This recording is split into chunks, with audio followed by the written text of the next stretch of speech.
Hər vaxtınız xeyir, Obyektiv efirdədir. Bugünkü mövzumuz cəmiyyətin hər bir üzvünə aiddir və mühüm bir məsələni əhatə edir. Bəzən işçilər qarşılaşdıqları problemləri, hadisələri dilə gətirməkdə çətinlik çəkirlər. Hadisə baş veribsə bu gizlədilməməlidir. Hər bir işçinin sağlam, rahat, fiziki və psixoloji təhlükəsiz iş şəraitində çalışması təmin edilməlidir. İşə götürən işçiləri əməyin təhlükəsizliyi ilə bağlı maarifləndirməlidir. Verilişimizdə bu sahədə tətbiq olunan yeni standartların hansı ehtiyacdan yarandığını, işə götürənlərin təhlükəsizliyi təmin etmək üçün atmalı olduqları addımları və mövcud çətinlikləri müzakirə edəcəyik. Sosial sahədə ən son yenilikləri aydın və operativ əhatə edən xülasə ilə tanış olmağın vaxtıdır. Ən mühüm məqamlarla tanış olmaq üçün Dost TV-yə birbaşa bağlanırıq. Bizimlə birbaşa bağlantıda həmkarım Əsmər Nəcməddin qızıdır. Hər vaxtın xeyir Əsmər, söz səndədir. Salam, hər vaxtınız xeyir olsun xanım. Sizi və Real TV-nin bütün izləyicilərini salamlayıram. Dost TV-nin efirindən həftənin sosial xülasəsini təqdim edirik. Keçid alaq təfərrüatlara. Heydər Əliyev Fondunun vitse-prezidenti, İdeya İctimai Birliyinin təsisçisi və rəhbəri Leyla Əliyeva Mingəçevirdə şəhid ailəsini ziyarət edib. Bir sıra sosial müəssisələrlə tanış olub. Sosial Xidmətlər Agentliyinin həssas əhali qruplarından olan şəxslər üçün sığınacaq və sosial reabilitasiya müəssisəsində bu il 28 nəfər gözdən əlilliyi olan şəxsə xidmət göstərilib. 5-29 yaşlı benefisiarlar burada sosial, tibbi, pedaqoji, idman və psixoloji reabilitasiya xidmətlərinə cəlb olunurlar. Eyni zamanda onlara Brail əlifbası və əl ağacından istifadə öyrədilir, ayaq hissiyatının artırılması istiqamətində işlər aparılır. Dövlət Tibbi Sosial Ekspertiza və Reabilitasiya Agentliyi tərəfindən 2025-ci ilin yanvar-oktyabr ayları ərzində 45,2 min şəxsə əlillik təyin edilib. Onlardan 20,7 mini ilkin, 24,5 mini isə təkrar əlillik təyinatıdır. Belə hörmətli tamaşaçılar, mənim sizə sosial xəbərlərlə bağlı çatdıracaqlarım bu qədər. Obyektiv isə davam eləyir. Diqqətiniz Real TV-də olsun. Hələlik. Təşəkkür edirəm. Dost TV ilə birbaşa bağlantıdaydıq. Həftənin sosial xülasəsi ilə tanış olduq. Son 7 ildə Azərbaycanda iqtisadiyyatın qeyri-neft sektorunun özəl bölməsində əmək müqavilələrinin sayı 90%-ə qədər artıb. Belə ki, 2025-ci il oktyabrın 1-nə bu bölmədə əmək müqavilələrinin sayı 1.011.208 təşkil edib. Rəsmi statistikaya görə 2019-cu ilin əvvəlindən indiyədək bu sektorda əmək müqavilələrinin sayı 471.286 vahid və ya 87,13% artıb. Dövlət Əmək Müfəttişliyi Xidmətinin şöbə müdirinin müavini Mehman Abdullayevin sözlərinə görə bu artıma inzibati üsullarla deyil, könüllülük prinsipləri əsasında nail olunub. Əmək qanunvericiliyinə əsasən əmək müqavilələri sərbəst bağlanılır. Əmək münasibətləri yaratmayan və ya yaratmaq istəməyən heç kəs əmək müqaviləsi bağlanmağa məcbur edilə bilməz. Həmçinin Azərbaycan Respublikasının əmək məcəlləsində nəzərdə tutulmuş qaydada əmək müqaviləsi hüquqi qüvvəyə minmədən işə götürən tərəfindən fiziki şəxsləri hər hansı işlərin və ya xidmətlərin yerinə yetirilməsinə cəlb edilməsi yol verilməzdir. Belə ki, işə götürən tərəfindən şəxslər hər hansı işlərin və ya xidmətlərin yerinə yetirilməsinə cəlb edilirsə, əvvəlcə mütləq əmək müqaviləsi bağlanmalıdır. Əmək müqaviləsi və ya ona dəyişiklik tərəflərin gücləndirilmiş elektron imzası ilə imzalandıqda son imzalanma tarixindən əmək müqaviləsi bağlanmış və ya ona dəyişiklik edilmiş hesab olunur. Əmək müqaviləsi məhz bundan sonra hüquqi qüvvəyə minir. Buna görə də Dövlət Əmək Müfəttişliyi bildirir ki, işçilər işə başlamazdan öncə əmək müqaviləsinin bağlanmasını işə götürənlərdən tələb etməlidirlər. Əmək müqaviləsi bağlanılmadan hər hansı işlərin yerinə yetirilməsinə cəlb olunarlarsa, gələcəkdə bir çox hüquqlarından məhrum olurlar. İşçilər əmək müqaviləsi olmadan və ya hüquqi qüvvəyə minmədən hər hansı işlərin yerinə yetirilməsinə cəlb edilirlərsə, minimum aylıq əmək haqqından, məzuniyyət hüququndan, pensiya təminatından, əmək qabiliyyətinin itirilməsinə görə müavinət almaq hüququndan, bədbəxt hadisə və peşə xəstəliklərinə qarşı sığorta olunmaq və müavinət almaq hüququndan, təhlükəsiz əmək şəraitinə işləmək hüququndan, iş yeri və orta əmək haqqının saxlanması hüququndan məhrum olurlar. Ölkə üzrə ümumi əmək müqavilələrinin 54,1%-ə yaxını qeyri-neft sektorunun özəl bölməsinin payına düşüb. 2025-ci ilin əvvəlindən oktyabrın 1-nə kimi keçən 9 ay ərzində bu sektorda 28 min yeni əmək müqaviləsi bağlanıb. Əsas hissəsi xidmət, ticarət və tikinti sahələrinin payına düşən yeni müqavilələr ölkə üzrə əmək bazarının ağardılması istiqamətində növbəti addım olub. Obyektivi izləyirsiniz. Əməyin mühafizəsi və yeni qəbul edilmiş standartlardan danışacağıq. Dövlət Əmək Müfəttişliyi Xidmətinin Əməyin Mühafizəsinə Nəzarət Şöbəsinin müdir müavini Günel Baxşıyeva qonağımızdır. Günel xanım, xoş gəlmisiniz. Salamlayıram mən də sizi. Bugünkü mövzumuz maarifləndiricidir və cəmiyyətin bütün təbəqələrini əhatə edir. Ona görə çalışacaq ki, maksimum faydalı olaq. Əmək necə mühafizə olunur? Bundan başlayaq.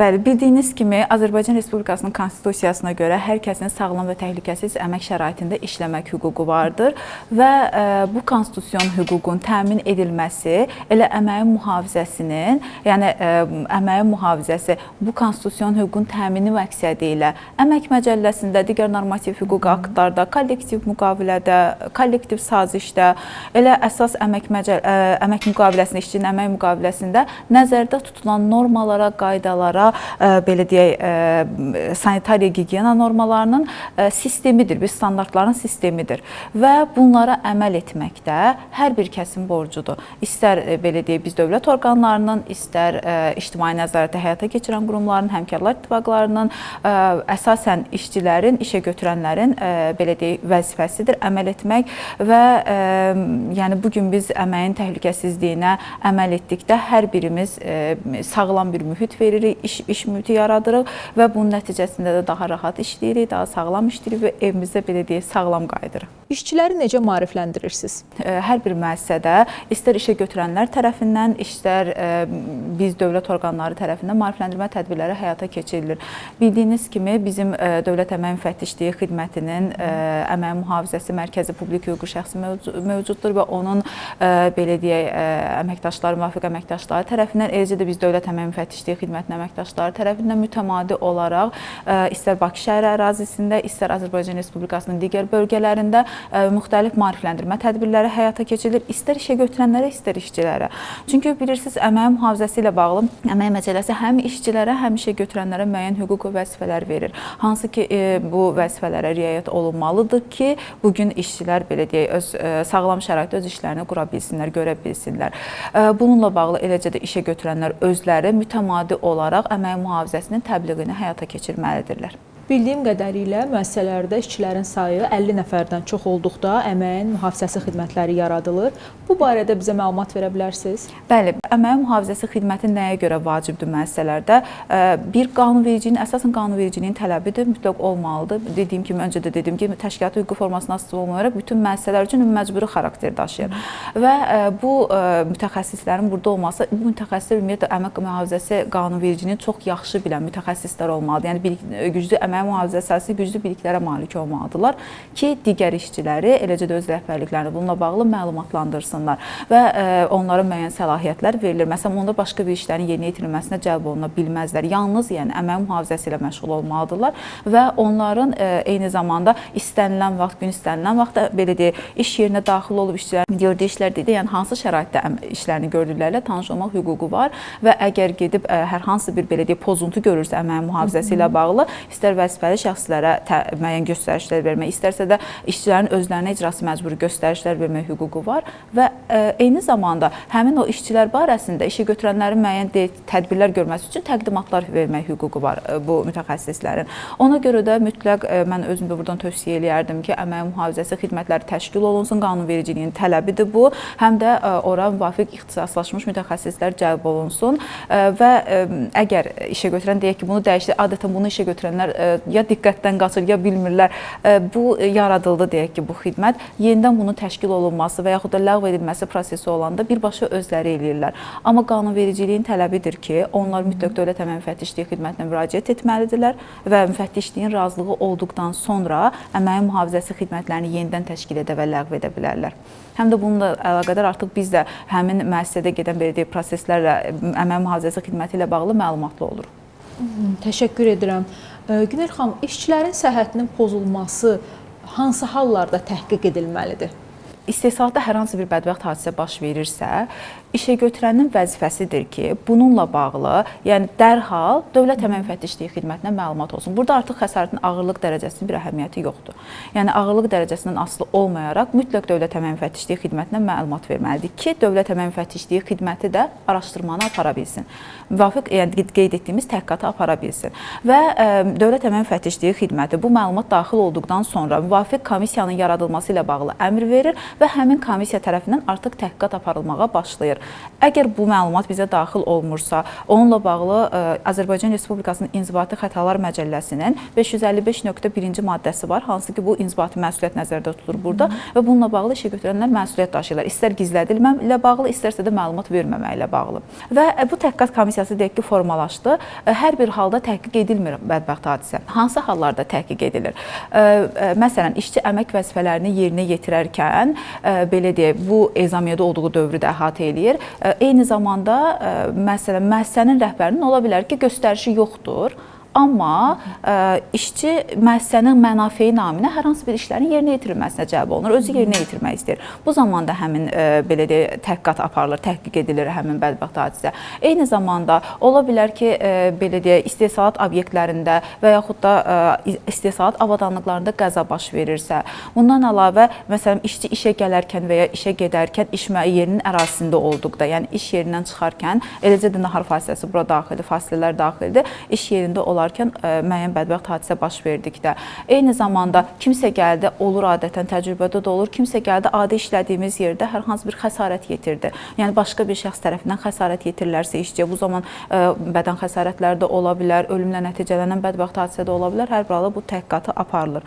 Eyni zamanda məsələn donma, gün vurma, eyni zamanda təbii fəlakətlər, daşqın, sel, bunun nəticəsində istehsalatda bədbəxt hadisə baş verərsə və yaxud da ki, tibbi rəy əsasında infarktın və ya insultun istehsalatla əlaqəli müəyyən edildikdə bunun təhqiqatı aparılır. Bundan əlavə növbə, məsələn, vaxt ərazisində yerinə yetirir, növbəli işi yerinə yetirir və növbə ərazisində vaxtadan qayıdan bilməyən işçilər var bəzən. Onlarla hər hansı bir, baxmayaraq ki, işləmirlər, fasilə vaxtındadılar, amma onlarla hər hansı bir bədbəxt hadisə baş verərsə, vaxt ərazisində olduqları dövrdə olan o həmin bədbəxt hadisənin təhqiqatı aparılır və yaxud da məsələn olur da işə gedəndə müəssisənin maşını ilə gedib gəlirlər. Bu zaman ya müəssisənin özünün maşını və yaxud da ki, müəssisə deyək ki, sərəncam verib də o başqa bir təşkilatdan maşını ilə bağlı, onda həmin o belə deyək, minik avtomobildə, nəqliyyat vasitəsində hər hansı bir bədbəxt hadisə baş verərsə və yaxud işə götürənin sərəncamı ilə işçi öz minik avtomobilində hərəkət edir, işə gəlir, gedirsə, bu zamanda hər hansı bir hadisə baş versə, onda təhqiqatı aparılmalıdır.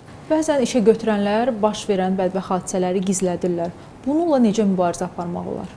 Bununla bağlı biz mütəmadi olaraq, yəni istər televiziyada, istər sosial şəbəkə hesablarımızda mütəmadi olaraq, istərsə də birbaşa təlimlər keçərkən, maarifləndirmə tədbirləri zamanı işə götürənlərə məlumat veririk. Hadisə baş verən günü dərhal Dövlət Əmək Müfəttişliyi Xidmətinə məlumat vermək lazımdır. Yəni biz insan həyatını ən öndə tutmalıyıq. Yəni bilirsiniz də, Əmək Məcəlləsinin prinsiplərindən biri də elə insan həyatı, insanın həyat və sağlamlığının müəssisənin fəaliyyətindən daha üstün tutulmasıdır. Yəni fəaliyyətin nəticələri bizim üçün insan həyatı olan yerdə heç bir əhəmiyyət daşımır.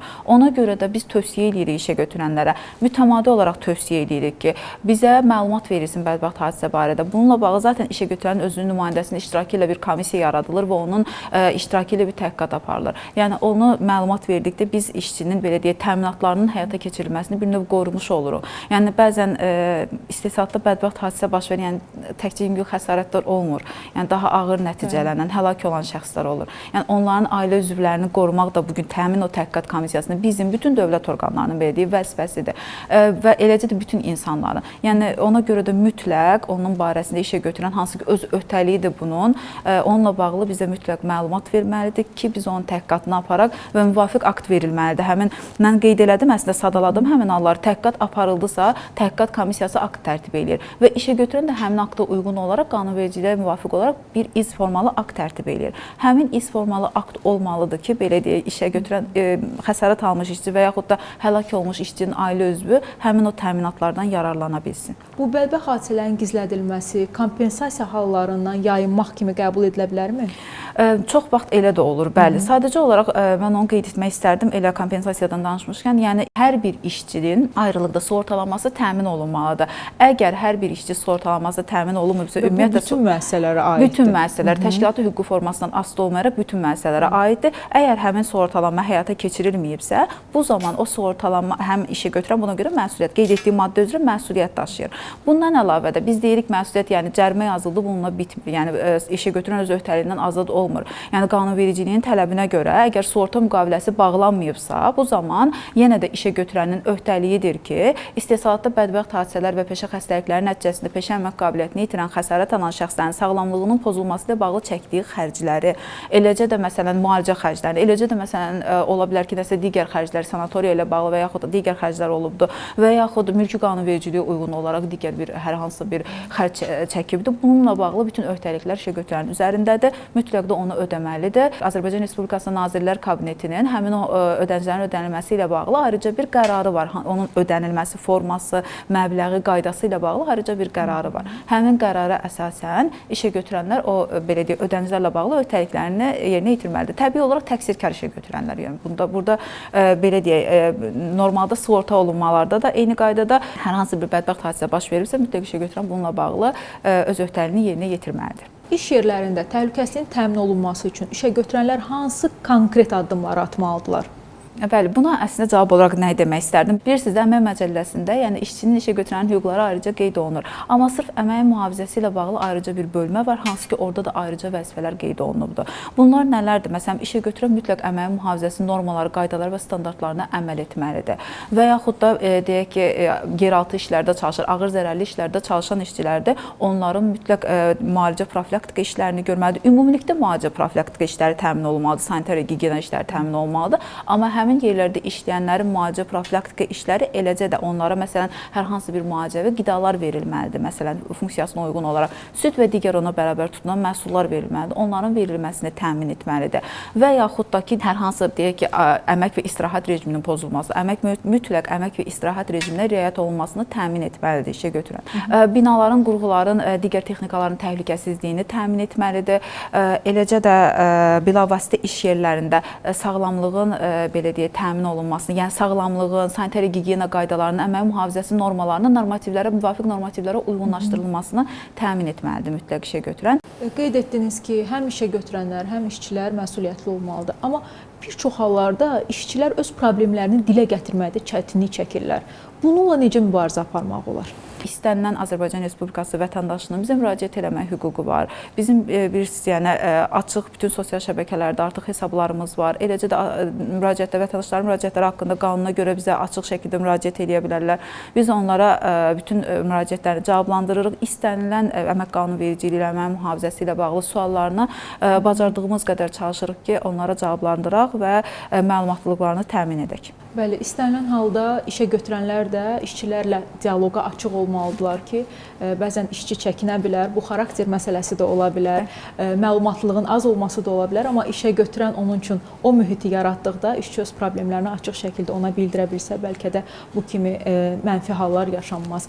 Günel xanım, istərdim bu yeni qəbul edilmiş standartlar məsələsinə toxunaq. Bu standartların hazırlanması nədən irəli gəldi? Bəli, bilirsiniz, bu vaxta qədər də müvafiq normativlər var idi. Yəni işə götürənlər müvafiq normativlərlə işləyirdilər. Sadəcə olaraq bunun bir vahid hüquqi bazası yox idi bizim respublikamızda və bu siz yəqin məlumatlısınız bu barədə. Əməyin mühafizəsi sahəsində müvafiq bir komitə yaradılıbdı və həmin o komitənin belə deyək, fəaliyyəti nəticəsində bu standartlar təsdiq olunur Standartlaşdırma İnstitutu tərəfindən və həmin belə deyək, normativlərin vahid bazasının yaradılması bu gün istər işə götürən, istər işçilər üçün əməyin sağlamlıq, təhlükəsiz sağlam əmək şəraitinin yaradılmasında mühüm addımlardan biridir. Həm şəffaflığa gətirib çıxaracaq, həm də belə deyək, daha çox nəyi necə istifadə edeyim və necə işləyim deyək, bu prinsiplərin öyrənilməsinə gətirib çıxaracaq və bu qeyd edim ki, bu standartlar beynəlxalq normativlərə uyğun hazırlanıb. Bizim bilirsiniz də əməyin mühafizəsi ilə bağlı, əməyin təhlükəsizliyi və gigiyenası haqqında beynəlxalq əmək təşkilatı Təşkilatının konvensiyasını ratifikasiya eləmişik. O ratifikasiyaya tam uyğun olan şəkildə bu standartlarımız hazırlanmışdır və təsdiq edilmişdir. Sonda bu standartlarla bağlı bizə hər hansı bir statistik məlumat verə bilərsinizmi?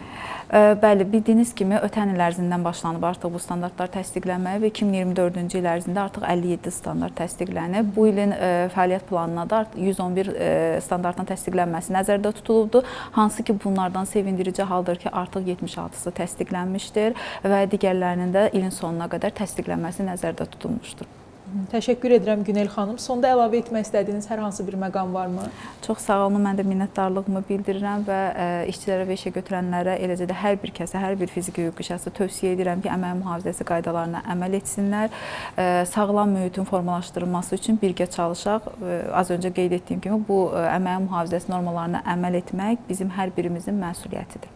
Ətraflı məlumat üçün təşəkkür edirəm. Bildirim ki, studiyamızın qonağı Dövlət Əmək Müfəttişliyi Xidmətinin Əmək Mühafizəsinə Nəzarət Şöbəsinin müdir müavini Günel Baxşıyeva idi.